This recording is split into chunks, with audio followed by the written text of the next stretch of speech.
Madhu and I am studying in class 10th। So friends, इस video में हम heredity and evolution इस chapter की वन शॉर्ट रिवीजन करेंगे। सो this is a very important chapter और इस चैप्टर का मैंने डिटेल्ड वीडियो भी बना रखा है जिसमें मैंने इस चैप्टर को पूरा अच्छे से एक्सप्लेन किया है। सो इस वीडियो में हम इस चैप्टर के सभी टॉपिक्स को रिवाइज करेंगे जो हमारे टर्म 2 के एग्जाम्स में आ रहे हैं, क्योंकि जैसा कि आप सभी को पता ही है कि इस चैप्टर में से एवोल्यूशन वाला पार्ट रिड्यूस हो गया, तो हम इसको रिवाइज नहीं करेंगे। We will only revise heredity और फिर हम एनसीईआरटी के कुछ क्वेश्चंस को सॉल्व करेंगे। सो ये वीडियो देखने के बाद आपको हेरिडिटी एंड एवोल्यूशन का पूरा चैप्टर अच्छे से रिवाइज हो जाएगा for term 2 board exams. So without wasting time, let's start the chapter. So इस चैप्टर में ये सभी टॉपिक्स हैं जिनको हम रिवाइज करेंगे और फिर क्वेश्चंस को सॉल्व करेंगे। So first of all we will discuss a basic introduction, then we will discuss about accumulation of variation during reproduction, then we will talk about inherited traits, rule for inheritance of traits, Mendel's contribution, how do these traits get expressed, and in the last we will talk about sex determination. So these are the topics which we will revise. So let's start with the introduction. So heredity होता क्या है? Let's discuss the definition. So the transmission of characters from parents to their offspring is known as heredity. तो जब characters या फिर traits parents से उनके offspring या प्रोजेनी में ट्रांसमिट होते हैं, ट्रांसफर होते हैं, इस प्रोसेस को हम हेरिडिटी बोलते हैं। Heredity is also known as inheritance. ठीक है, इसको हम इनहेरिटेंस भी बोल सकते हैं। तो पेरेंट्स के जो कैरेक्टर्स हैं या पेरेंट्स के जो ट्रेट्स हैं, जब वो उनके ऑफस्प्रिंग में, ऑफस्प्रिंग क्या है? Offspring is the scientific language for child, मतलब पेरेंट्स का जो चाइल्ड है उसको साइंटिफिक लैंग्वेज में हम ऑफस्प्रिंग या फिर प्रोजेनी बोलते हैं। सो पेरेंट्स के कैरेक्टर्स जब ऑफस्प्रिंग में या प्रोजेनी में ट्रांसमिट होते हैं, ट्रांसफर होते हैं, this is known as heredity. ठीक है, तो डेफिनेशन क्लियर हो गई। अब बात करते हैं accumulation of variation during reproduction. जो वेरिएशन होती है वो रिप्रोडक्शन के टाइम एक्यूमुलेट होती है, इकट्ठी हो जाती है। कैसे? देखो, reproduction gives rise to offsprings which can have variations in sexual reproduction and not so much in asexual reproduction. तो हमें पता है कि जब भी रिप्रोडक्शन होती है और जो भी ऑफस्प्रिंग होता है उसमें कुछ वेरिएशंस आ जाती हैं as compare to the parents. तो पेरेंट्स का जो ऑफस्प्रिंग है, उनकी जो प्रोजेनी है उसमें चेंजेस आ जाते हैं। ठीक है, कुछ वेरिएशंस आ जाती हैं और ज़्यादा वेरिएशन सेक्सुअल रिप्रोडक्शन में आती हैं और एसेक्सुअल रिप्रोडक्शन में वेरिएशंस कम आती हैं, क्योंकि सेक्सुअल रिप्रोडक्शन में 2 पेरेंट्स इन्वॉल्व होते हैं, इसीलिए जो उनका ऑफस्प्रिंग होता है उसमें ज्यादा चेंजेस आते हैं, क्योंकि दोनों पेरेंट्स के कैरेक्टर्स उस ऑफस्प्रिंग में आएंगे, इसलिए वेरिएशंस ज्यादा आते हैं। लेकिन एसेक्सुअल रिप्रोडक्शन की अगर हम बात करें तो एसेक्सुअल रिप्रोडक्शन में सिर्फ एक ही पेरेंट इन्वॉल्व होता है, तो ज्यादा वेरिएशंस आ ही नहीं पाते। जो उसका ऑफस्प्रिंग होता है वो उसी के पेरेंट के जैसा ही दिखता है एसेक्सुअल रिप्रोडक्शन में। So there are not so many variations in asexual reproduction as compare to the sexual reproduction. ठीक है, all the variations will accumulate slowly and pass on to generation और धीरे धीरे ये variations इकट्ठी होती जाती हैं और फिर generation से generation में पास होती हैं। ठीक है, डायग्राम से भी आप समझ सकते हो, this is the diagram of NCERT. तो यहाँ पर इस डायग्राम में क्या है? ये एसेक्सुअल रिप्रोडक्शन का डायग्राम है। ये ऑर्गेनिज्म था, ठीक है, ये कोई भी ऑर्गेनिज्म है, इसने रिप्रोड्यूस किया और इसके ये 2 ऑफस्प्रिंग बने, तो ये एसेक्सुअल रिप्रोडक्शन है क्योंकि एक ही पेरेंट इन्वॉल्व है। तो अब इसके ये जो 2 ऑफस्प्रिंग है इनमें थोड़ी सी वेरिएशंस आई हैं। आप देख सकते हो यहाँ पर इसकी इस बॉडी पार्ट का कलर रेड है, इस बॉडी पार्ट का कलर ग्रीन है, तो ये वेरिएशंस है। ठीक है, दीज आर वेरिएशंस। फिर जब इनके ऑफस्प्रिंग हुए, इन दोनों के ऑफस्प्रिंग हुए, तो इनमें भी थोड़ी थोड़ी वेरिएशंस आई। ठीक है, तो ये वेरिएशंस इकट्ठी होती हैं और ऐसे जनरेशन टू जनरेशन में पास होती हैं। Okay, let's move on and now let's discuss about inherited traits. तो इनहेरिटेड ट्रेट्स क्या होते हैं? The characteristics that are inherited from the parents are termed as inherited traits like eye colour, skin colour in humans. तो simple है, parents के जो traits हैं, जो कैरेक्टर्स हमें अपने पेरेंट्स से मिले हैं, जो फीचर्स आप एक टाइप से कह सकते हो हमें अपने पेरेंट्स से मिले हैं, those are known as inherited traits. ठीक है, characteristics that are inherited from the parents, जैसे कि आई कलर, स्किन कलर, तो हमारी आई का कलर, स्किन का कलर, ये जितने भी कैरेक्टर्स हैं, ये जितने भी ट्रेट्स हैं, ये हमें अपने पेरेंट्स से मिलते हैं। So that's why these are known as inherited traits. ठीक है, if the parent has brown and black eyes then the offspring may inherit a brown और ब्लैक और अ कॉम्बिनेशन ऑफ बोथ। तो अगर एक पेरेंट की ब्लैक आईज हैं और दूसरे पेरेंट की ब्राउन आईज हैं तो उनका जो ऑफस्प्रिंग होगा उसकी ब्लैक आईज हो सकती हैं या फिर ब्राउन आईज भी हो सकती हैं या फिर दोनों का कॉम्बिनेशन भी हो सकता है, ठीक है, बिकॉज वो जो आई का कलर है वो ऑफस्प्रिंग को अपने पेरेंट से ही मिलेगा because it is a inherited trait, ठीक है। यहाँ पर डायग्राम से भी आप समझ सकते हो, ये फादर है, ये मदर है और ये इनका ऑफस्प्रिंग है। तो यहाँ पर आप देख सकते हो इस ऑफस्प्रिंग में फादर के भी ट्रेट्स हैं, मदर के भी ट्रेट्स हैं। यहाँ पर इस जो ऑफस्प्रिंग है इसमें इसकी जो आई है, जो इसकी आंखें हैं और इसके जो कान हैं वो इसके फादर जैसे हैं और इस ऑफस्प्रिंग की जो हाइट है वो इसकी मदर जितनी है और जिसका हेयर कलर है वो भी मदर जैसा है। तो आप देख सकते हो इस ऑफस्प्रिंग में मदर और फादर दोनों के ट्रेट्स हैं। तो ये जो ट्रेट्स हैं, आई कलर, ईयर्स का साइज या हेयर का कलर या जो हाइट है, ये सारे इनहेरिटेड ट्रेट्स हैं क्योंकि ये इसको अपने पेरेंट से मिले हैं। Okay, so these are inherited traits. अब बात करते हैं rule for inheritance of traits, Mendel's contribution. तो अब हम इनहेरिटेंस ऑफ ट्रेट्स के रूल के बारे में डिस्कस करेंगे। सो इस rule for inheritance of traits में ग्रेगर मेंडल का बहुत ज्यादा कंट्रीब्यूशन था, तो उनके कंट्रीब्यूशन के बारे में भी डिस्कस करेंगे। So the rules for inheritance of such traits in human beings are related to the fact that both the father and the mother contribute practically equal amounts of genetic material to the child. This means that each trait can be influenced by both paternal and maternal DNA। तो ये rule of inheritance of trait ये इसी बात पर based है, इसी fact पर based है कि जो ऑफस्प्रिंग है या जो प्रोजेनी है उसमें फादर और मदर दोनों का इक्वल जेनेटिक मटेरियल होता है। क्योंकि हमें पता है कि सेक्सुअल रिप्रोडक्शन में 2 पेरेंट्स इन्वॉल्व होते हैं, तो उस ऑफस्प्रिंग में 50% जेनेटिक मटेरियल या 50% कैरेक्टर्स फादर के होंगे और 50% कैरेक्टर्स मदर के होंगे। 50% जेनेटिक मटेरियल मदर का होगा, ठीक है। जेनेटिक मटेरियल क्या होता है? Genetic material is the DNA, ठीक है, जो हमारे सेल्स में प्रेजेंट होता है, जो जीन्स होती है हमारी, that is the genetic material.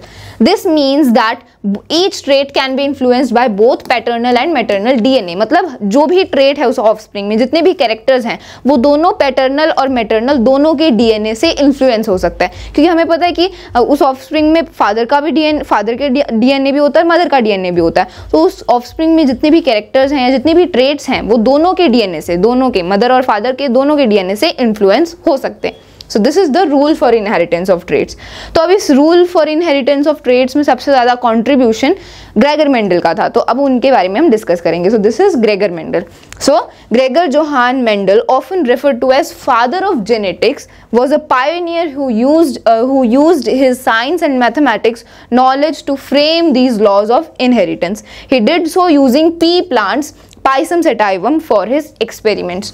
तो ग्रेगर मेंडल वो क्या थे? He is known as the father of genetics. तो उन्होंने मैथ्स और साइंस को यूज करके इन rule of inheritance of traits को फ्रेम किया, ठीक है। और उन्होंने ये rule of inheritance of traits को कैसे इसके बारे में डिस्कवर किया, कैसे इसके बारे में कंट्रीब्यूशन किया, तो सबसे पहले तो उन्हें एक्सपेरिमेंट ही करने पड़ेंगे ना। अब उन्हें किसी बात के बारे में जानना है कि कैसे हर एक ट्रेट को दोनों मदर और फादर दोनों के डीएनए इन्फ्लुएंस हो सकते हैं। तो इस इनहेरिटेंस के बारे में जानने के लिए उन्होंने एक्सपेरिमेंट्स किए। किसके ऊपर एक्सपेरिमेंट्स किए? पी प्लांट्स के ऊपर एक्सपेरिमेंट किए, ठीक है। So this is very important. Gregor Mendel ने पी प्लांट्स पर एक्सपेरिमेंट किए इनहेरिटेंस के बारे में और जानने के लिए, ठीक है। पी प्लांट का साइंटिफिक नेम होता है पाइसम सेटाइवम, ठीक है। तो अब उन्होंने पी प्लांट पर ही क्यों एक्सपेरिमेंट किए? Why did he choose P plants for doing experiments? तो अब इसके बारे में जानते हैं। So why did Mendel select P plants for his experiments? तो इसके 3 रीजंस थे। इजी टू ग्रो, पहला रीजन है इजी टू ग्रो। जो पी प्लांट्स हैं उनको ग्रो करना बहुत इजी है, सो इट इज एडवांटेज। जो सा प्लांट ग्रो करना इजी है उसको हम इजीली स्टडी कर सकते हैं, okay. Then short life span, i.e. It is possible to study many generations. Pea plant का जो लाइफ स्पैन होता है वो काफी छोटा होता है, it is having a very short life span. तो कम लाइफ स्पैन होने की वजह से उसकी ज्यादा जनरेशंस को हम स्टडी कर सकते हैं, और जितनी ज्यादा जनरेशंस को हम स्टडी कर पाएंगे उतना ही अच्छा है, क्योंकि हम उसके बारे में और नॉलेज ले पाएंगे, उसके बारे में और ज्यादा स्टडी कर पाएंगे, है ना, जितनी जनरेशंस को हम स्टडी करेंगे। सो पी प्लांट का काफी कम लाइफ स्पैन होता है, वो रिप्रोड्यूस करके उसकी जनरेशंस आती रहती हैं, ज्यादा जनरेशंस आती हैं, इसलिए हम ज्यादा स्टडी कर पाते हैं। So this is the second advantage. Then it has 7 pairs of contrasting characters. Pea plant के 7 पेयर्स ऑफ कॉन्ट्रास्टिंग कैरेक्टर होते हैं, मतलब पी प्लांट्स में काफ़ी वेरिएशंस होती हैं। पी प्लांट के कुछ सीड्स येलो होते हैं, कुछ सीड्स ग्रीन होते हैं, कुछ सीड्स राउंड होते हैं और कुछ सीड्स रिंकल्ड होते हैं। सो पी प्लांट में काफ़ी वेरिएशंस होती हैं, बहुत सारे कॉन्ट्रास्टिंग कैरेक्टर्स होते हैं, 7 पेयर्स ऑफ कॉन्ट्रास्टिंग कैरेक्टर्स होते हैं, ठीक है। इसीलिए जितने वेरिएशंस होंगी या जितनी कॉन्ट्रास्टिंग कैरेक्टर्स होंगे उतना ही अच्छा है, क्योंकि हम ज़्यादा स्टडी कर पाएंगे।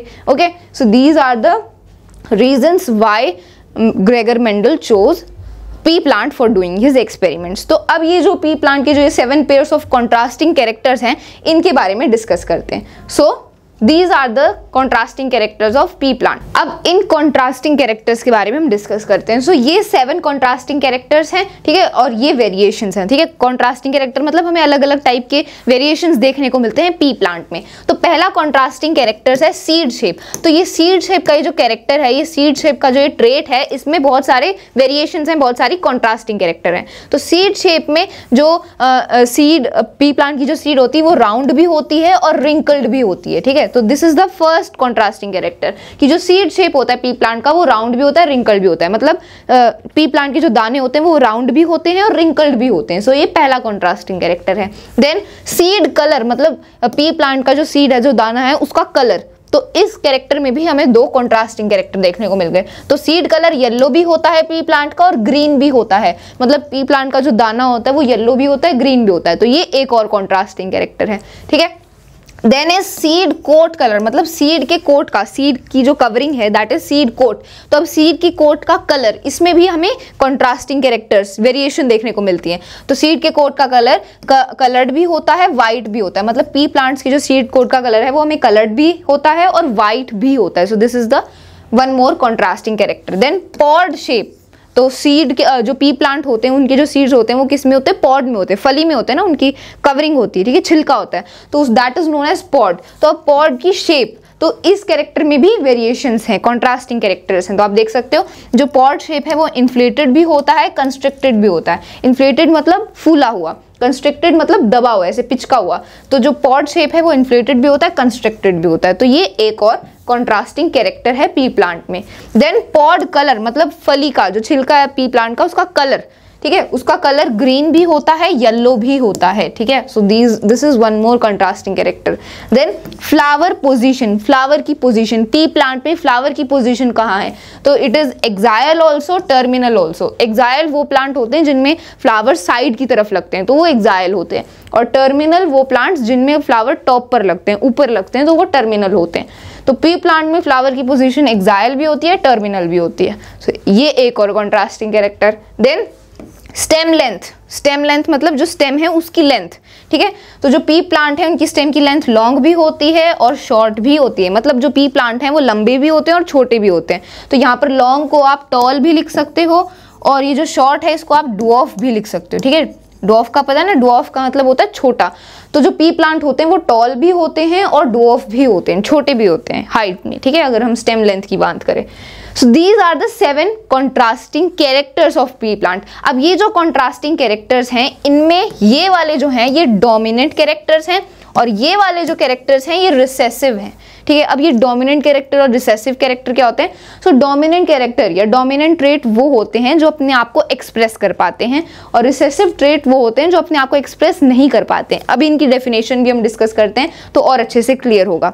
सो dominant trait, the characters which expresses itself in a generation is dominant trait। तो एक जनरेशन में जोन सा कैरेक्टर या जोन सा ट्रेट अपने आप को एक्सप्रेस कर पाता है वो डोमिनेंट ट्रेट होता है। और रिसेसिव ट्रेट क्या होते हैं? वो कैरेक्टर जो अपने आप को एक्सप्रेस नहीं कर पाता है but present in a generation is a recessive trait. मतलब वो कैरेक्टर या वो ट्रेट जो एक जनरेशन में प्रेजेंट तो होता है लेकिन अपने आप को एक्सप्रेस नहीं कर पाता, वो रिसेसिव ट्रेट होता है। जैसे फॉर एग्जाम्पल यहाँ पर आप एग्जाम्पल देख सकते हो, ये फादर है, ये मदर है, ये फादर की आईज है, ये मदर की आईज है। तो फादर की आईज का कलर है ब्लैक और मदर की आईज का कलर है ब्राउन। तो अब इनका जो ऑफस्प्रिंग होगा, ठीक है, इनका जो ऑफस्प्रिंग होगा उसकी आईज का कलर क्या होगा?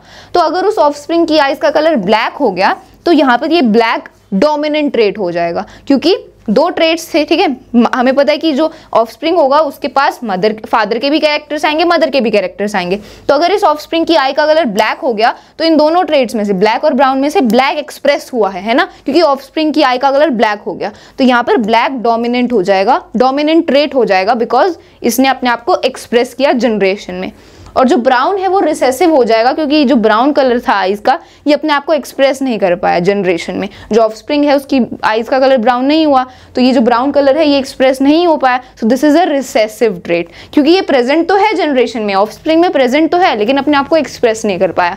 सो ये डोमिनेंट हो जाएगा, ये रिसेसिव हो जाएगा, ठीक है। अगर हम पी प्लांट की ही बात करें, अगर हम पी प्लांट का ही एग्जाम्पल ले लेते हैं, सो हमें पता है कि पी प्लांट टॉल भी होते हैं, डॉर्फ भी होते हैं, ठीक है। सो लेट्स से जो पी प्लांट है वो टॉल है, तो ये जो डोमिनेंट ट्रेट है उसको हम मोस्टली कैपिटल टी से कैपिटल लेटर से रिप्रेजेंट करते हैं, और जो रिसेसिव ट्रेट होते हैं उनको हम स्मॉल लेटर से रिप्रेजेंट करते हैं। तो अगर कोई पी प्लांट टॉल है, ठीक है, जो टॉल है, तो उसको हम कैपिटल टी से रिप्रेजेंट करेंगे, क्योंकि ये जो टॉलनेस का कैरेक्टर है ये डोमिनेंट है, ठीक है, तो इसको हम कैपिटल टी से रिप्रेजेंट करेंगे।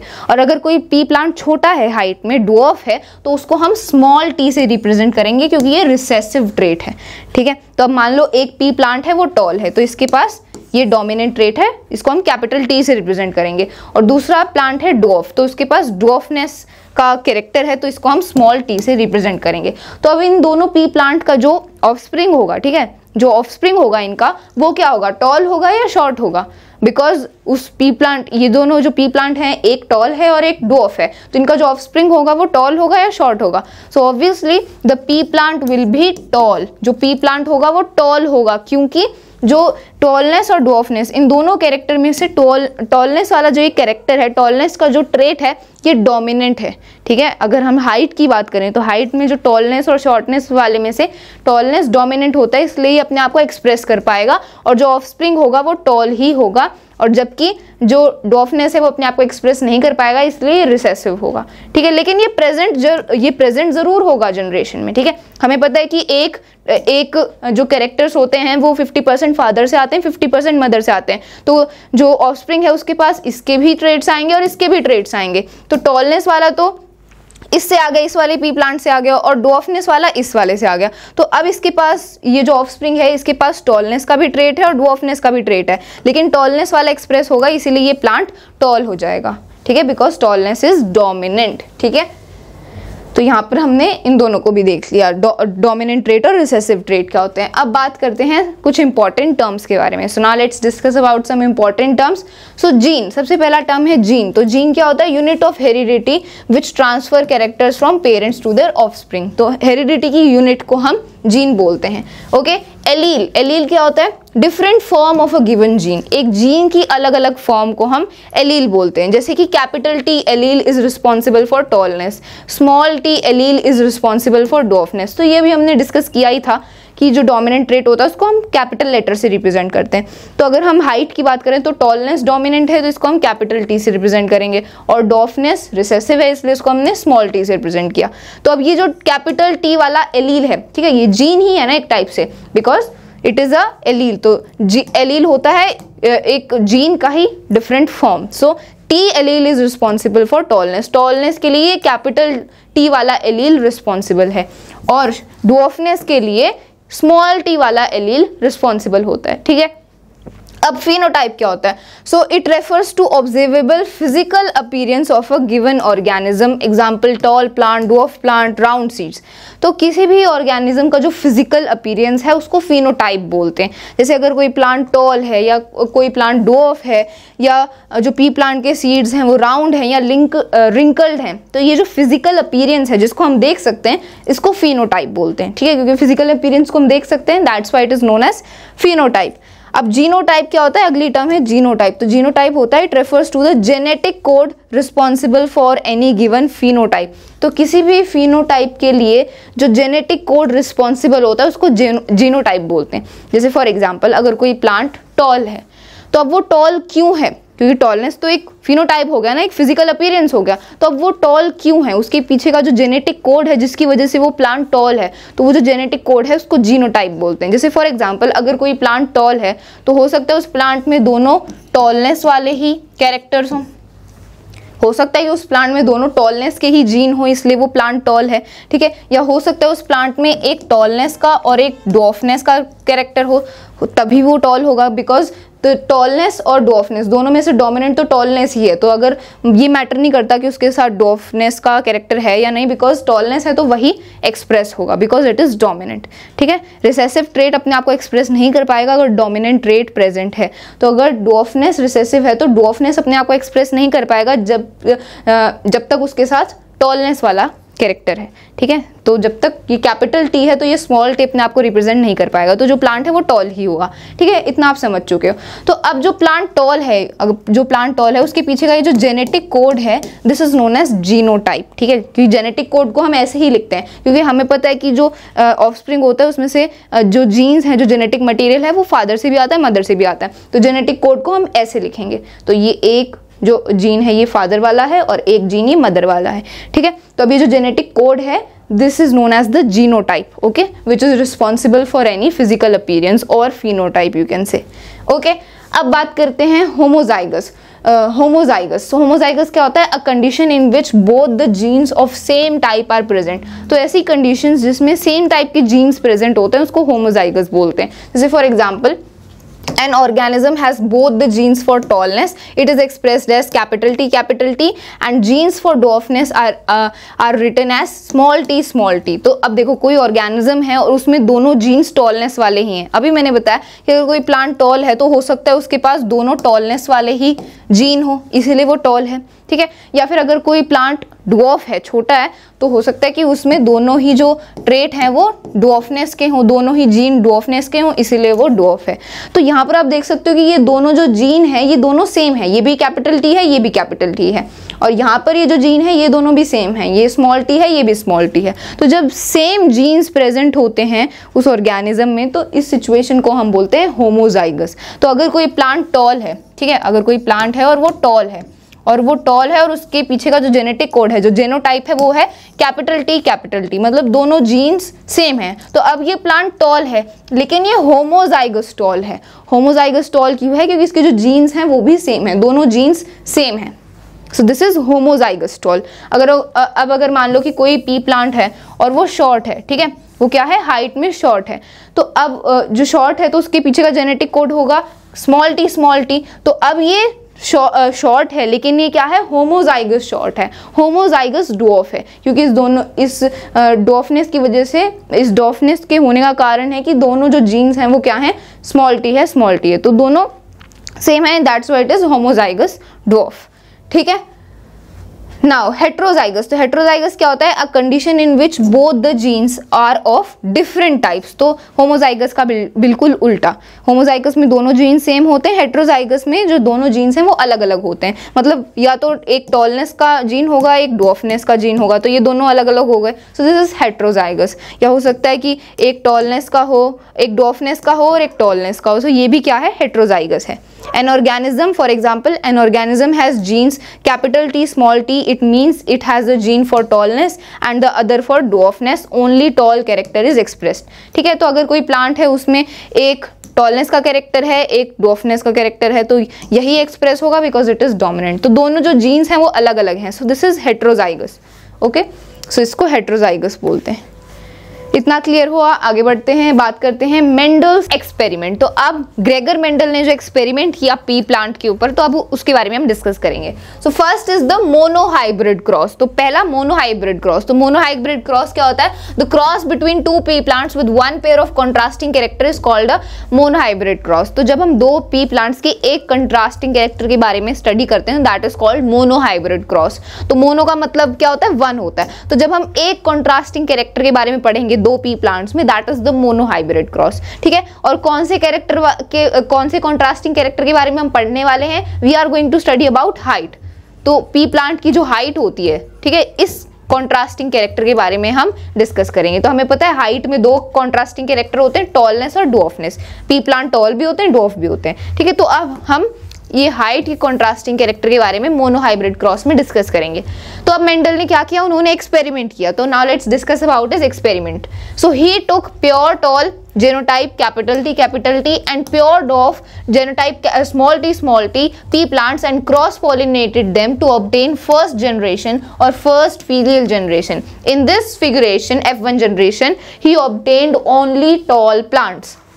तो ग्रेगर मेंडल ने क्या किया, उन्होंने एक प्योर टॉल पी प्लांट लिया और एक प्योर डुअफ पी प्लांट लिया. प्योर टॉल मतलब होमोजाइगस, मतलब जिसमें दोनों जो जीन्स हैं उस प्लांट में दोनों जो जीन्स हैं वो टॉलनेस के हैं, तो वो प्योर टॉल हो गया. और एक उन्होंने प्योर डुअफ पी प्लांट लिया, मतलब उस डुअफ प्लांट में दोनों जो जीन्स हैं वो डुअफनेस के ही हैं. तो एक पी प्लांट उन्होंने लिया जिसमें दोनों ट्रेट टॉलनेस की ही है कैपिटल टी, और दूसरा पी प्लांट उन्होंने लिया जिसमें दोनों ट्रेट डुअफनेस के ही हैं स्मॉल टी. फिर उन्होंने क्या किया, इन दोनों को क्रॉस पॉलिनेट कर दिया. ठीक है, इन दोनों को क्रॉस पॉलिनेट किया और क्रॉस पॉलिनेट करने के बाद जो पहली जनरेशन आई उसको उन्होंने बोला फर्स्ट फीलियल जनरेशन, या फिर इसको हम F1 जनरेशन भी बोलते हैं. ठीक है, तो इनको क्रॉस पॉलिनेट करने के बाद जो इनके जो ऑफस्प्रिंग्स होंगे, इनकी जो जनरेशन आएगी उसको हम बोलेंगे F1 जनरेशन या फिर फर्स्ट फीलियल जनरेशन. तो अब जो इनकी ऑफस्प्रिंग आए F1 जनरेशन आई वो क्या थे, वो सारे के सारे टॉल प्लांट्स थे. तो जब ग्रेगर मेंडल ने इनको क्रॉस पॉलिनेट किया तो इनकी जो F1 जनरेशन थी उनको वो सारे जो F1 जनरेशन के प्लांट्स थे वो टॉल ही मिले. सो ही ऑब्टेन्ड ओनली टॉल प्लांट्स. तो F1 जनरेशन में जितने भी प्लांट्स थे वो टॉल ही थे. अब टॉल कैसे हुए ये समझते हैं. तो यहाँ पर मैं आपको एक्सप्लेन करती हूँ. तो देखो, उन्होंने 2 पी प्लांट्स लिए थे, एक प्योर टॉल तो उसका जीनोटाइप हो गया कैपिटल टी, और उन्होंने दूसरा पी प्लांट लिया था प्योर डुअफ तो उसका जीनोटाइप हो गया स्मॉल टी. अब जब वो इनको क्रॉस पॉलिनेट करेंगे तो एक जीन मदर से आता है, एक फादर से आता है, इतना तो हमें पता ही है. तो अब जो ऑफस्प्रिंग होगा उसमें से एक जीन इस पी प्लांट में से आएगा और एक जीन इसमें से आएगा. तो मान लो कि एक जीन ये वाला इसमें से आ गया कैपिटल टी वाला, और इस वाले पी प्लांट में से ये स्मॉल टी वाला आ गया. ठीक है, तो अब ये जो ऑफस्प्रिंग है, ये वाला जो ऑफस्प्रिंग बना है ये कैसा होगा, इसके पास आप देख सकते हो इस वाले ऑफस्प्रिंग के पास एक टॉलनेस का जीन है और एक डुअफनेस का जीन है. ठीक है, तो एक ऑफस्प्रिंग ये हो गया. अब दूसरा ऑफस्प्रिंग होगा, अब उसमें मान लो ये वाला टॉलनेस का जीन आ गया और ये वाला डुअफनेस वाला जीन आ गया. तो अब उसके पास भी एक टॉलनेस एक डुअफनेस का जीन है. ठीक है, तो ये दूसरा ऑफस्प्रिंग है. अब ऐसे ही तीसरा ऑफस्प्रिंग होगा, उसके पास ये वाला टॉलनेस वाला जीन आ जाएगा और ये वाला डुअफनेस वाला जीन आ जाएगा. तो अब इसके पास ये दोनों जीन्स हो गए. ऐसे ही फोर्थ ऑफस्प्रिंग होगा जिसके पास ये वाला टॉलनेस वाला जीन आ जाएगा और ये वाला डुअफनेस वाला जीन आ जाएगा. तो ये जो अब ऑफस्प्रिंग्स हैं ये तो हमारे पेरेंट्स थे. ठीक है, जो उन्होंने पेरेंट पी प्लांट है वो लिए हैं. ठीक है, प्योर टॉल और प्योर डुअफ. अब इनकी जो ऑफस्प्रिंग्स आए, इनकी जो जनरेशन आई, इसको हम बोलेंगे F1 जनरेशन. तो ये जितने भी ऑफस्प्रिंग्स हैं ये क्या हैं, ये F1 जनरेशन के हैं. ठीक है, this is the F1 generation. तो F1 जनरेशन में जितने भी ये चारों ऑफस्प्रिंग्स थे ये टॉल थे, मतलब ये सारे के सारे टॉल हैं. ये जितने भी पी प्लांट्स हैं ये टॉल हैं. अब ये टॉल क्यों हैं, क्योंकि आप देख के ही यहाँ पर आप देख के ही बता सकते हो कि ये वाला जो पी प्लांट है इसमें एक टॉलनेस का एक डुअफनेस का है. तो दो यहाँ पर ट्रेट है, एक टॉलनेस का जीन है एक डुअफनेस का जीन है. तो कौन सा डोमिनेंट होता है, डोमिनेंट होता है टॉलनेस वाला. तो जब एक डोमिनेंट ट्रेट होता है और एक रिसेसिव ट्रेट होता है तो डोमिनेंट वाला ही हमेशा अपने आप को एक्सप्रेस करता है. तो एक टॉलनेस का एक डुअफनेस का, तो कौन सा अपने आप को एक्सप्रेस करेगा, ऑब्वियसली टॉलनेस वाला. इसलिए ये वाला जो पी प्लांट होगा ये टॉल होगा. ऐसे ही यहाँ पर इसके पास भी एक टॉलनेस का एक डुअफनेस का जीन है तो टॉलनेस एक्सप्रेस होगा, इसीलिए ये भी टॉल ही होगा. ऐसे ही इस ऑफस्प्रिंग में, ऐसे ही इस ऑफस्प्रिंग में. तो ये जितने भी F1 जनरेशन के जितने भी प्लांट्स हैं, जितने भी पी प्लांट्स हैं, ये सारे के सारे टॉल ही होंगे क्योंकि इनके पास जो डोमिनेंट ट्रेट है वो टॉलनेस का है. ठीक है, इसीलिए जो F1 जनरेशन के प्लांट्स ग्रेगर मेंडल के पास आए वो सारे के सारे टॉल थे. आगे बढ़ते हैं. Then Mendel took the plants of F1 generation and self-pollinated them to obtain F2 generation or progeny. Now all plants were not tall. तो अब मेंडल ने अपना एक्सपेरिमेंट और कैरी ऑन किया. तो फिर उन्होंने क्या किया, F1 जनरेशन के जो प्लांट्स थे जो सारे के सारे अभी टॉल थे उनको उन्होंने सेल्फ पॉलिनेट कर दिया. तो 2 F1 जनरेशन के उन्होंने प्लांट्स लिए जो सारे टॉल थे उनको सेल्फ पॉलिनेट कर दिया. अब सेल्फ पॉलिनेट करने के बाद जो उनके ऑफस्प्रिंग्स आए, जो अगली जनरेशन आई, उसको उन्होंने बोला F2 जनरेशन या फिर प्रोजेनी. तो अब ये F2 जनरेशन में जितने भी प्लांट्स थे ये सारे के सारे टॉल नहीं थे.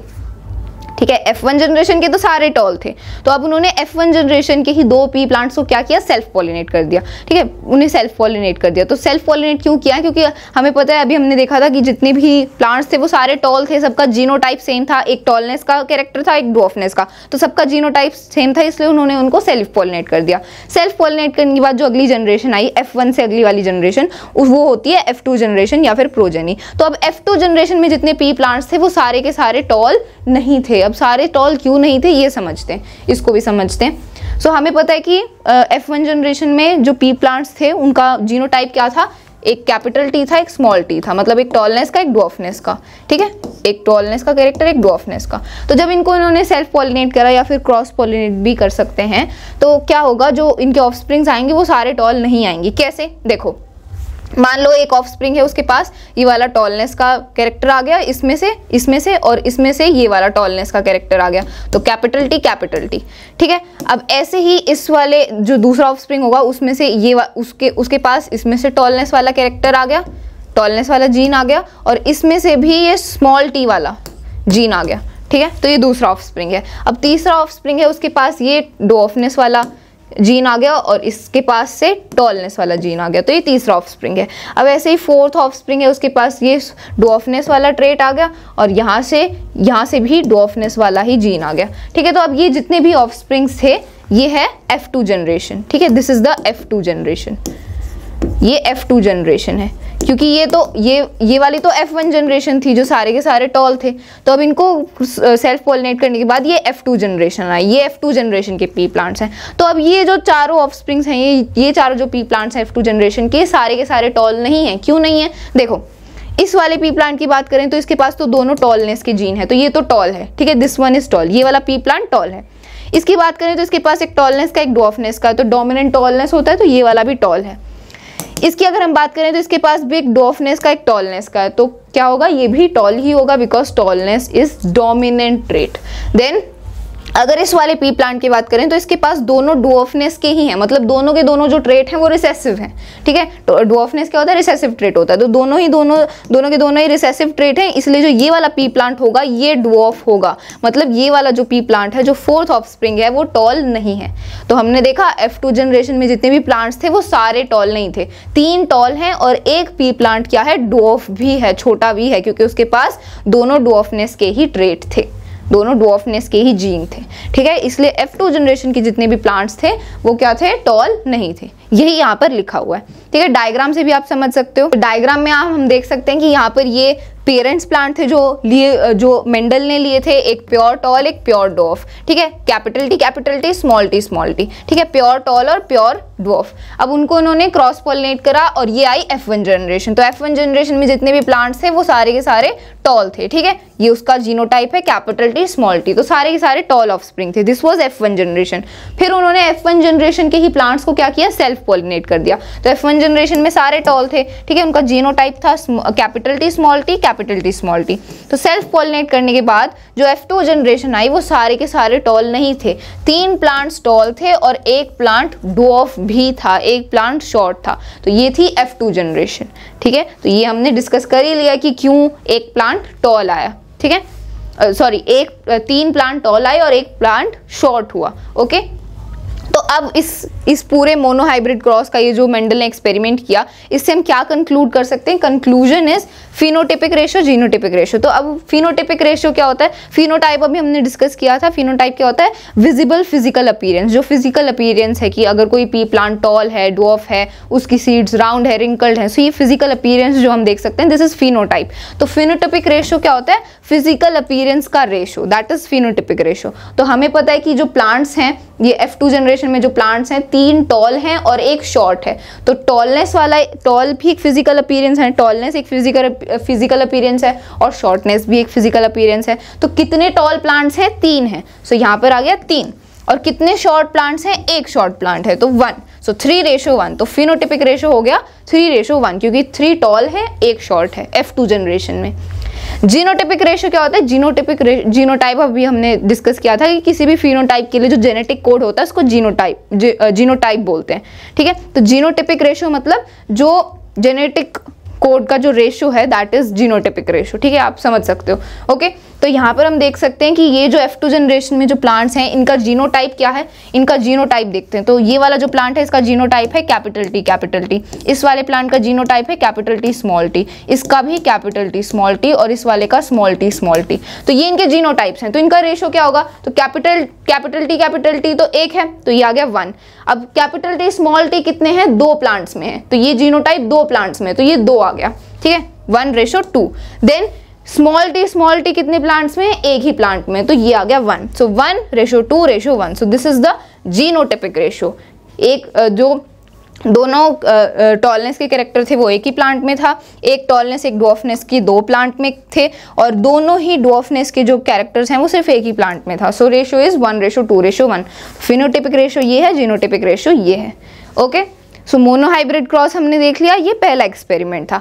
अब बात करते हैं dihybrid cross. Dihybrid cross क्या होता है, a cross between 2 plants having 2 pairs of contrasting characters is called dihybrid cross. तो जब हम 2 पी प्लांट्स में 2 कंट्रास्टिंग कैरेक्टर्स के बारे में स्टडी करेंगे और उन दोनों पी प्लांट्स को कंपेयर करेंगे, that is called the dihybrid cross. तो मोनोहाइब्रिड क्रॉस में हमने एक कंट्रास्टिंग कैरेक्टर के बारे में डिस्कस किया और पी प्लांट्स को कंपेयर किया। डाई हाइब्रिड क्रॉस में हम 2 कंट्रास्टिंग कैरेक्टर्स के बारे में डिस्कस करेंगे। तो कौन से 2 कंट्रास्टिंग कैरेक्टर्स हैं जिनके बारे में हम डिस्कस करेंगे। So first is the shape of the seed and second contrasting character is the colour of the seed. ठीक है, तो हमें पता है कि पी प्लांट में शेप ऑफ द सीड, तो 2 टाइप के शेप होते हैं। पी प्लांट का जो सीड है उसके 2 टाइप के शेप होते हैं। First is the round seeds भी होते हैं पी प्लांट के, और रिंकल्ड भी होते हैं। ठीक है, राउंड सीड्स वो होते हैं जो मतलब राउंड होते हैं, और रिंकल्ड वो होते हैं जिनके ऊपर रिंकल्स होते हैं, मतलब वो दबे हुए होते हैं थोड़े। ठीक है, तो shape of the seed 2 type के होते हैं। तो ये पहला कंट्रास्टिंग कैरेक्टर है। दूसरा कंट्रास्टिंग कैरेक्टर है कलर ऑफ द सीड। तो जो पी प्लांट के सीड होते हैं उनके 2 कलर्स होते हैं, एक तो येलो होता है और दूसरा ग्रीन होता है। ठीक है, तो पी प्लांट के सीड्स येलो भी होते हैं, ग्रीन भी होते हैं। तो अब ये जो कंट्रास्टिंग कैरेक्टर्स हैं इनमें से डोमिनेंट कौन सा है, रिसेसिव कौन सा है। तो अगर हम शेप ऑफ द सीड की बात करें तो राउंड और रिंकल्ड में से राउंड सीड्स डोमिनेंट ट्रेट है और रिंकल्ड सीड्स रिसेसिव ट्रेट है। ठीक है, और अगर कलर ऑफ द सीड की बात करें तो येलो सीड डोमिनेंट है और ग्रीन सीड रिसेसिव है। तो अगर ये डोमिनेंट है, ये दोनों डोमिनेंट है और ये रिसेसिव है। डोमिनेंट मतलब यही अपने आप को एक्सप्रेस करेंगे एक जनरेशन में। ठीक है, वो डोमिनेंट होते हैं। तो round shape of the seed में राउंड और रिंकल में से राउंड डोमिनेंट है और येलो ग्रीन में से येलो डोमिनेंट है। तो हमें पता है कि डोमिनेंट ट्रेट को हम कैपिटल लेटर से रिप्रेजेंट करते हैं। तो जो राउंड सीड होगा उसको हम कैपिटल R से रिप्रेजेंट करेंगे, क्योंकि डोमिनेंट को हम हमेशा कैपिटल लेटर से रिप्रेजेंट करते हैं। तो जो राउंड सीड होगा उसको हम कैपिटल R से रिप्रेजेंट करेंगे, और जो रिंकल सीड होगा, ठीक है, ये रिसेसिव ट्रेट है, तो इसको हम स्मॉल r से रिप्रेजेंट करेंगे बिकॉज इट इज रिसेसिव। ठीक है, और जो येलो सीड होगा उसको हम कैपिटल Y से रिप्रेजेंट करेंगे बिकॉज इट इज डोमिनेंट, और जो ग्रीन सीड होगा उसको हम स्मॉल y से रिप्रेजेंट करेंगे बिकॉज इट इज रिसेसिव। तो इस बात का आपको ध्यान रखना है कि किसको हम स्मॉल से रिप्रेजेंट कर रहे हैं, किसको कैपिटल लेटर से रिप्रेजेंट कर रहे हैं। ठीक है, अब आगे रीड करते हैं। इतना हमने देख लिया। He crossbreed pea plants bearing round yellow seeds with plants bearing wrinkled and green seeds। तो ग्रेगर मेंडल ने क्या किया, उन्होंने क्रॉस ब्रीड कर दिया, मतलब क्रॉस पॉलिनेट किया 2 पी प्लांट्स को। तो उन दोनों पी प्लांट्स में से एक पी प्लांट के राउंड येलो सीड थे, राउंड येलो देख सकते हो आप, दोनों ही डोमिनेंट कैरेक्टर हैं, राउंड और येलो। ठीक है, तो एक पी प्लांट के राउंड और येलो सीड्स थे और दूसरे वाले पी प्लांट के रिंकल्ड और ग्रीन सीड्स थे, और इन दोनों पी प्लांट्स को उन्होंने क्या किया, क्रॉस पॉलिनेट कर दिया। ठीक है, अब in the F1 generation he obtained all round and yellow seeds. It means round and yellow traits of seeds are dominant features while wrinkled and green are recessive। तो ये हमने देख ही लिया था कि राउंड और येलो डोमिनेंट है और रिंकल्ड और ग्रीन रिसेसिव है। तो यहाँ पर जब उन्होंने क्रॉस पॉलिनेट किया इन दोनों पी प्लांट्स को, तो जो F1 जनरेशन आई, मतलब पेरेंट के बाद जो F1 जनरेशन आती है उसमें जितने भी पी प्लांट्स थे वो उनके पास कैसे सीड थे, राउंड और येलो ही सीड थे।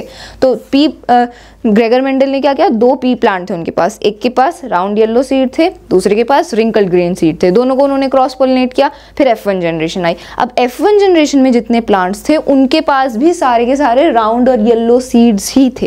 ठीक है, तो F1 जनरेशन में कोई भी हमें वेरिएशन देखने को नहीं मिला। वेरिएशन तो देखने को मिली है, लेकिन जो F1 जनरेशन है उनमें सभी में राउंड और येलो सीड्स थे। ठीक है, अब आगे क्या हुआ? So he self-pollinated the plants of F1 generation to obtain F2 generation. He obtained 4 different types of seeds: round yellow, round green, wrinkled yellow, wrinkled green. तो F1 जनरेशन में तो जितने भी पी प्लांट्स आए उनके पास राउंड और yellow seeds ही थे। तो अब ग्रेगर मेंडल ने क्या किया, अपने एक्सपेरिमेंट को कैरी ऑन किया और F1 जनरेशन में जो राउंड येलो सीड वाले पी प्लांट थे इन्हीं को सेल्फ पॉलिनेट किया। तो अब F1 जनरेशन के बाद जो F2 जनरेशन आई उसमें जो पी प्लांट्स उन्हें मिले ऑफ स्प्रिंग में, तो उनके पास 4 डिफरेंट टाइप ऑफ सीड्स उन्हें देखने को मिली। तो यहाँ पर आप देख सकते हो कितनी वेरिएशन मिली उन्हें F2 जनरेशन में। तो 4 टाइप की उन्हें सीड मिली। कौन सी? तो कुछ पी प्लांट्स में राउंड येलो सीड्स थी, कुछ पी प्लांट्स में राउंड ग्रीन सीड्स थी, और कुछ पी प्लांट्स में रिंकल्ड येलो और कुछ पी प्लांट्स में रिंकल्ड ग्रीन। तो ये 4 टाइप की सीड्स उन्हें देखने को मिली F2 जनरेशन में। अब ये कैसे आया इसको हम डिस्कस करते हैं कि कैसे ये हमें वेरिएशन देखने को मिली है। तो यहाँ पर मैं आपको एक्सप्लेन करती हूँ। तो देखो, हमें पता है कि ग्रेगर मेंडल ने 2 पी प्लांट लिए। पहला था जिसके पास राउंड और येलो सीड थे। तो राउंड के लिए हम उसको कैपिटल आर से रिप्रेजेंट करते हैं। तो यहाँ पर कैपिटल आर आएगा क्योंकि हम 2 कंट्रास्टिंग कैरेक्टर के बारे में बात कर रहे हैं ना। ठीक है, और येलो सीड्स हैं तो कैपिटल वाई। ठीक है, तो ये पी प्लांट है। ठीक है, यहाँ पर मैंने 4 जीन क्यों लिखे? क्योंकि हम 2 कंट्रास्टिंग कैरेक्टर के बारे में डिस्कस कर रहे हैं। तो पहला कंट्रास्टिंग कैरेक्टर तो शेप ऑफ द सीड है और दूसरा है कलर ऑफ द सीड, इसीलिए 4 जीन्स है यहाँ पे, तो कंफ्यूज नहीं होना है। ठीक है, तो पहला जो पी प्लांट है उसके पास राउंड और येलो सीड्स हैं, और दूसरा पी प्लांट है उसके पास रिंकल्ड और ग्रीन सीड है। तो रिंकल्ड के लिए हम उसको स्मॉल आर से रिप्रेजेंट करते हैं और ग्रीन को हम स्मॉल वाई से रिप्रेजेंट करते हैं। तो ये 2 पी प्लांट्स उनके पास, ग्रेगर मेंडल के पास थे। अब उन्होंने इनको क्रॉस पॉलिनेट कर दिया। क्रॉस पॉलिनेट करा तो क्या क्या पॉसिबिलिटीज हो सकती हैं? तो हो सकता है कि इस वाले पी प्लांट में से ये कैपिटल आर यहाँ पर आ जाए, ठीक है, और यहाँ से कैपिटल वाई आ जाए। तो एक जीन तो ये हो गया, ठीक है, मतलब एक गैमेट तो ये बन गया। और यहाँ से क्या पॉसिबिलिटी है कि यहाँ से एक स्मॉल आर आ जाए और यहाँ से एक स्मॉल वाई आ जाए, तो एक गैमीट ये बन गया। तो यही पॉसिबिलिटीज हो सकती हैं क्योंकि यहाँ पर भी दोनों कैपिटल आर ही हैं और दोनों कैपिटल वाई हैं, यहाँ पर भी दोनों स्मॉल आर हैं, यहाँ पर भी स्मॉल वाई है। यही पॉसिबिलिटीज हो सकती हैं। तो अब इन दोनों जीन्स को हमें कंबाइन करना पड़ेगा। जब इन जीन को कंबाइन करेंगे तो हमें ऑफस्प्रिंग मिलेगा हमारा, है ना। तो इन दोनों को कंबाइन करके क्या आएगा? तो इस कैपिटल आर स्मॉल आर, ठीक है, कैपिटल आर स्मॉल आर, ये capital Y small y, capital Y capital R small r, capital Y small y. तो ये हमारा ऑफस्प्रिंग आया F1 जनरेशन का। सो दिस इज F1 जनरेशन, ठीक है, ये है F1 जनरेशन का ऑफस्प्रिंग, F1 जनरेशन का पी प्लांट, ठीक है। This is the P plant of F1 generation. तो अब ये F1 जनरेशन का जो पी प्लांट है ये कैसा है? ये राउंड और येलो ही है, क्योंकि हम देख सकते हैं कि इसमें एक राउंडनेस वाला ट्रेट भी है और एक रिंकल का ट्रेट भी है। इसमें एक येलो वाला ट्रेट भी है और एक ग्रीन वाला ट्रेट भी है, लेकिन डोमिनेंट तो राउंड और येलो ही है, इसीलिए यही एक्सप्रेस होंगे। इसीलिए जो F1 जनरेशन का जो ऑफस्प्रिंग है, ये F1 जनरेशन का जो पी प्लांट है, इसके सीड्स कैसे होंगे? राउंड और येलो ही होंगे। कैसे होंगे? राउंड और येलो ही होंगे, ठीक है। तो इतना हमें समझ आ गया कि F1 जनरेशन में जितने भी पी प्लांट्स थे उनके पास राउंड और येलो सीड्स ही थे। अब उन्होंने F1 जनरेशन के ही इन प्लांट्स को सेल्फ पॉलिनेट किया। तो अब हम सेल्फ पॉलिनेट करते हैं और F2 जनरेशन आई है, तो देखते हैं F2 जनरेशन में कैसे पी प्लांट्स आए। ओके, तो F1 जनरेशन में कैसे पी प्लांट्स थे, उनका जीनोटाइप क्या है? Capital R small r, capital Y small y, ठीक है, ये थे। अब सेल्फ पॉलिनेट कर रहे हैं तो एक और पी प्लांट हमें लेना पड़ेगा F1 जनरेशन का। सो उसका जीनोटाइप भी सेम ही होगा क्योंकि सारों के पास ही राउंड और येलो सीड्स थे, ठीक है। तो अब इनको हम सेल्फ पॉलिनेट कर देते हैं। तो सेल्फ पॉलिनेट करेंगे तो क्या क्या पॉसिबिलिटीज़ हो सकती हैं? सो यहाँ से देखो, यहाँ से ये कैपिटल आर आ जाएगा, ठीक है, यहाँ से कैपिटल वाई आ जाएगा, एक पॉसिबिलिटी ये हो गई, ठीक है। यहाँ से ये स्मॉल आर आ जाएगा और यहाँ से ये स्मॉल वाई आ जाएगा, तो एक दूसरी पॉसिबिलिटी ये हो गई। और पॉसिबिलिटी क्या हो सकती है? यहाँ से ये कैपिटल आर आ जाएगा और यहाँ से ये स्मॉल वाई आ जाएगा, ठीक है, यहाँ से ये स्मॉल वाई आ जाएगा, तो तीसरी पॉसिबिलिटी ये हो गई। और पॉसिबिलिटी क्या हो सकती है कि यहाँ से ये स्मॉल आर आ जाए और यहाँ से ये कैपिटल वाई आ जाए, ठीक है। तो ये गैमीट्स फॉर्म हो सकते हैं, ये पॉसिबिलिटीज़ हैं, ठीक है, स्मॉल आर कैपिटल वाई। तो ये 4 पॉसिबिलिटीज़ हैं इस वाले पी प्लांट में। तो ये इस पी प्लांट में ये 4 गैमीट्स बन रहे हैं, तो इस वाले पी प्लांट में भी यही बनेंगे क्योंकि दोनों का जीनोटाइप सेम है। तो इस वाले पी प्लांट में भी यही चारों गैमीट्स बनेंगी, ठीक है, यही पॉसिबिलिटीज़ होंगी। Capital R small y, then capital R capital Y, then small r small y and then small r capital Y। ठीक है, तो ये 4 पॉसिबिलिटीज़ हैं इस वाले पी प्लांट में। अब इन सारे गैमेट्स को हमें कंबाइन करना पड़ेगा, तभी हमें F2 जनरेशन के पी प्लांट्स मिलेंगे, है ना, क्योंकि जब इनको हम कंबाइन करेंगे तभी तो हमें पी प्लांट्स मिलेंगे F2 जनरेशन के। ये तो गैमेट्स हैं, इनको हमें कंबाइन करना पड़ेगा। तो इनको कंबाइन करने के लिए हमें ये टेबल ड्रॉ करनी पड़ेगी। ठीक है, we will draw this table. तो इस टेबल में ये सारे ये गैमेट्स हैं और इनको यहाँ पर हम कंबाइन करते हुए चलेंगे और हमें F2 जनरेशन के पी प्लांट्स मिल जाएंगे। ठीक है, तो देखो ये यहाँ पर ये इसके गैमीट्स लिखे हुए हैं, इस वाले पी प्लांट के, और इस वाले पी प्लांट के जो गैमीट्स हैं ये यहाँ पर लिखे हुए हैं, और फिर हमने इनको कंबाइन करा। तो जब इनको हमने कंबाइन किया तो हमें ये पी प्लांट्स मिल रहे हैं। तो आप देख सकते हो कि अब ये F2 जनरेशन के जितने भी पी प्लांट्स हैं इनके कैसे सीड आए हैं। तो देखो यहाँ पर राउंड एंड येलो है, फिर ये भी राउंड एंड येलो सीड है, ये भी round and yellow, round and yellow, round and yellow. अब F2 जनरेशन में एक प्लांट है जिसके पास रिंकल्ड और येलो सीड्स हैं। ठीक है, तो ये वेरिएशन हमें देखने को मिली। फिर राउंड एंड येलो, फिर रिंकल्ड येलो दोबारा, then round yellow, then round and green. तो हमें राउंड एंड ग्रीन सीड्स देखने को भी मिल रहे हैं F2 जनरेशन में। Then round and green, then round and yellow, wrinkled and yellow, round and green and then wrinkled and green. तो हमें इतने टाइप के सीड्स देखने को मिले पी प्लांट में जो F2 जनरेशन में हुए। ठीक है, मतलब ये F2 जनरेशन के सारे पी प्लांट हैं और इनमें इतने टाइप के सीड हमें देखने को मिले। ओके, तो जब हमने F1 जनरेशन के प्लांट्स को सेल्फ पॉलिनेट किया तो ये F2 जनरेशन आई। ठीक है, तो यहाँ पर इस डायग्राम में भी यही एक्सप्लेन किया। ये पेरेंट प्लांट्स थे। ठीक है, राउंड येलो, रिंकल ग्रीन, इनके गैमेट्स थे। इनको कंबाइन करने के बाद ये F1 जनरेशन का प्लांट आया। फिर इनको हमने सेल्फ पॉलिनेट कर दिया, तो सेल्फ पॉलिनेट के लिए टेबल ड्रॉ करी और ये F2 जनरेशन के आ गए।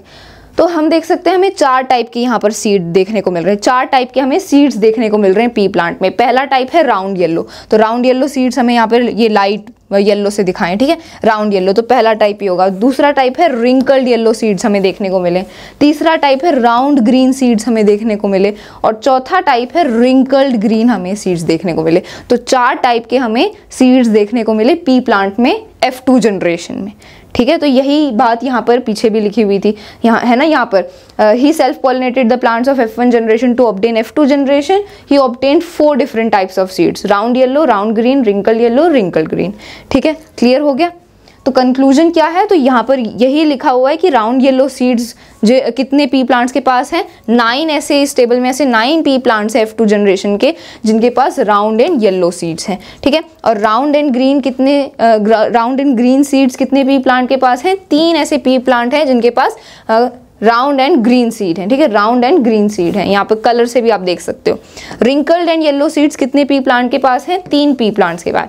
ठीक है, 1 2 3, 3 पी प्लांट्स हैं जिनके पास रिंकल्ड येलो सीड्स हैं, और रिंकल्ड एंड ग्रीन सीड्स सिर्फ 1 पी प्लांट के पास हैं। तो फिनोटिपिक रेशो क्या होगा, फिनोटिपिक रेशो होगा 9:3:3:1। तो ये फिनोटिपिक रेशो होगा। फिनोटिपिक रेशो क्या होता है, जो फिजिकल अपीयरेंस है जिसको हम देख सकते हैं उसी का रेशो। तो हमें 4 डिफरेंट टाइप ऑफ सीड्स देखने को मिले हैं। तो ये डिफरेंट टाइप ऑफ जो सीड्स हैं, इनकी शेप, इनकी कलर, ये फिजिकल अपीयरेंस ही तो है, इसका रेशो होगा फिनोटिपिक रेशो। तो हमें 4 डिफरेंट टाइप ऑफ सीड देखने को मिले, सो उन्हीं का रेशो है ये phenotypic ratio 9:3:3:1।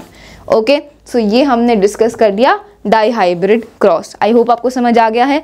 Let's move on and discuss about how do these traits get expressed. तो अब ये जो ट्रेट्स हैं ये एक्सप्रेस कैसे होते हैं। So cellular DNA is the information source for making proteins in the cell. तो हमारे सेल में जो डीएनए प्रेजेंट होता है वो क्या करता है, प्रोटीन बनाता है। ठीक है, प्रोटीन का सिंथेसिस करता है in the cell. Okay, then a section of DNA that provides information for one protein is called the gene for that protein. तो डीएनए का एक सेक्शन जो प्रोटीन बनाने के लिए इंफॉर्मेशन प्रोवाइड करता है उसको बोलते हैं जीन। उसको क्या बोलते हैं, जीन बोलते हैं उस प्रोटीन का। ठीक है, देन प्लांट हाइट। तो यहाँ पर ये एग्जाम्पल दिया हुआ है। ठीक है, this is the example that plant height can thus depend on the amount of a particular plant hormone. तो प्लांट की जो हाइट है वो कितना टॉल होगा, कितना छोटा होगा, ये किस पर डिपेंड करता है, एक पर्टिकुलर प्लांट हार्मोन पर डिपेंड करता है ना। देन the amount of the plant hormone made will depend on the efficiency of the process for making it। अब कितना प्लांट हार्मोन रिलीज होगा ये किस पर डिपेंड करता है, ये डिपेंड करता है एफिशिएंसी ऑफ द प्रोसेस। मतलब प्लांट में वो प्रोसेस अच्छे से एफिशिएंटली काम कर रहा है उतना ही प्लांट हार्मोन प्रोड्यूस होगा, और जितना प्लांट हार्मोन प्रोड्यूस होगा उतना ही वो प्लांट टॉल होगा। ठीक है, तो यहाँ पर इस लाइन में इसको समअप कर दिया है। Cellular DNA which is the information source. Cellular DNA क्या करता है, प्रोटीन बनाता है। ठीक है, प्रोटीन का सिंथेसिस करता है, और जो हमारे एंजाइम्स होते हैं वो भी प्रोटीन के ही बने होते हैं। ठीक है, तो जो सेलुलर डीएनए है वो प्रोटीन बनाता है और एंजाइम्स भी प्रोटीन के ही बने होते हैं. So then enzymes works efficiently, then more hormone produce and the plant is tall, tallness of the plant. तो एक टाइप से जब जो डीएनए है वो सिंथेसिस, प्रोटीन की सिंथेसिस करता है और एंजाइम उन्हीं के बने होते हैं. फिर एंजाइम वर्क्स अपना काम अच्छे से करते हैं, एफिशिएंटली करते हैं, और एंजाइम्स जितना अच्छे से काम करेंगे, जितना एफिशिएंटली काम करेंगे, उतना ही ज़्यादा हार्मोन प्रोड्यूस होगा, और जितना हार्मोन प्रोड्यूस होगा प्लांट उतना ही टॉल होगा. ठीक है. So at the last therefore genes control the characteristics और द ट्रेट्स. तो जो जीन्स हैं वही क्या करते हैं, कैरेक्टरिस्टिक्स को या फिर ट्रेट्स को कंट्रोल करते हैं. बिकॉज जो डीएनए है जो इन्फॉर्मेशन प्रोवाइड करता है प्रोटीन के लिए वो होता है जीन, और वही जीन्स क्या करते हैं, हमारे कैरेक्टर्स को कंट्रोल करते हैं. चाहे वो टॉलनेस है, शॉर्टनेस है, जो भी कैरेक्टर्स हैं इन सभी को जीन ही कंट्रोल करते हैं. ठीक है. Let's move on and discuss about sex determination. So this is the last topic of our chapter. So determination of gender of an offspring is known as sex determination. तो किसी भी offspring का हमें gender जब पता चलता है, we are getting to know the gender of that particular offspring, उसको बोलते हैं sex determination. ठीक है. सो factors responsible for sex determination. अब कौन से फैक्टर्स रिस्पॉन्सिबल हैं? तो पहला फैक्टर है environmental. So in some animals the temperature at which the fertilised eggs are kept decides the gender. तो कई ऑर्गेनिजम्स में टेम्परेचर डिटरमाइन करता है कि उस ऑर्गेनिज्म का जेंडर क्या होगा. ठीक है. जैसे फॉर एग्जाम्पल इन टर्टल, तो टर्टल में जिस टेम्परेचर पर फर्टिलाइज्ड एग्स को रखा गया है वही डिसाइड करेगा कि उन जो ऑफस्प्रिंग्स हैं उनका क्या जेंडर होगा. ठीक है. For example turtle. और दूसरा फैक्टर है जेनेटिक. तो जेनेटिक में क्या है, in some animals like humans gender of individual is determined by a pair of chromosomes called sex chromosomes. तो ह्यूमन में जो जेंडर है वो किससे डिफाइन होता है, सेक्स क्रोमोसोम से डिफाइन होता है. मतलब जो जेनेटिक मटेरियल प्रेजेंट है, जो क्रोमोसोम्स हमें प्रेजेंट हैं, वो डिफाइन करते हैं कि क्या जेंडर होगा उस पर्टिकुलर ऑफस्प्रिंग का. ठीक है.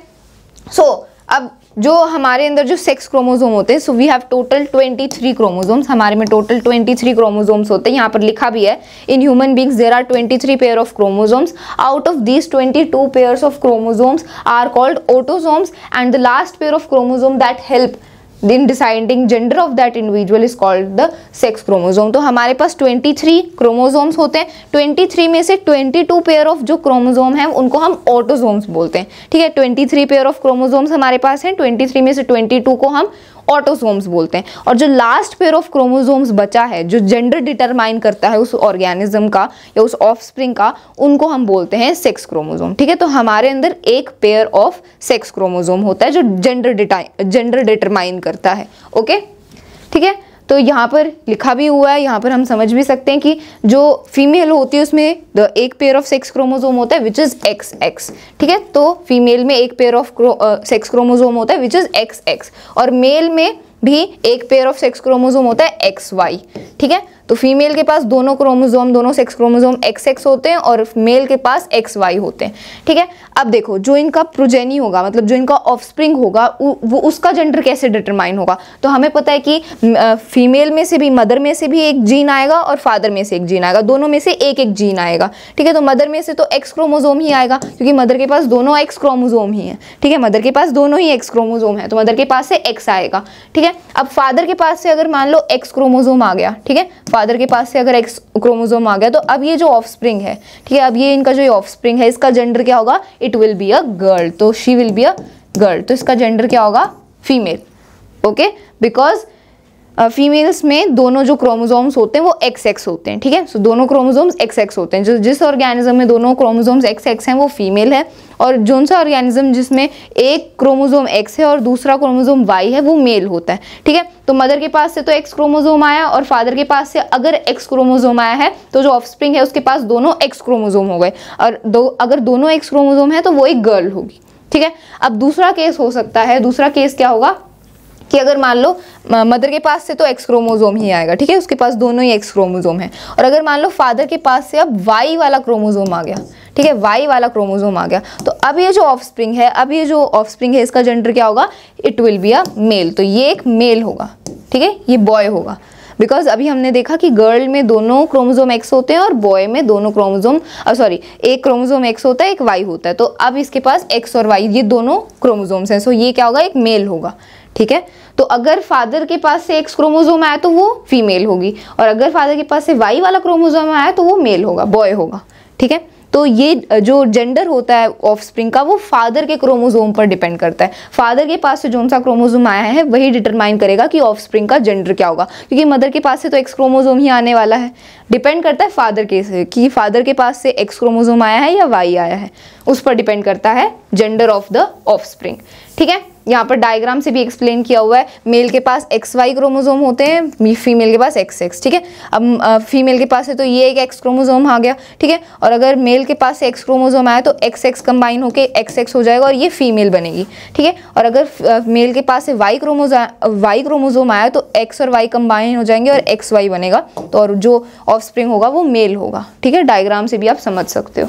यहाँ पर यही बात लिखी हुई है, this shows that half of the children will be boys and half of will be the girls. तो इससे पता चलता है हमें कि आधे जो चिल्ड्रन होंगे वो आधी गर्ल्स होंगी, आधे बॉयज होंगे। ठीक है, all children will inherit an X chromosome from their mother regardless whether they are boys और गर्ल। तो चाहे बॉय हो चाहे गर्ल हो, दोनों के पास एक्स क्रोमोसोम होता ही है जो मदर से आया है। ठीक है, then thus gender of an individual will be determined by what he from his mother and not from his father and not from his mother। तो ये तो मैंने बता ही दिया कि किसी भी इंडिविजुअल का जो जेंडर है वो फादर के क्रोमोसोम पर डिपेंड करता है, मदर के क्रोमोसोम पर डिपेंड नहीं करता। ठीक है, सो ये हमारा लास्ट टॉपिक था चैप्टर का।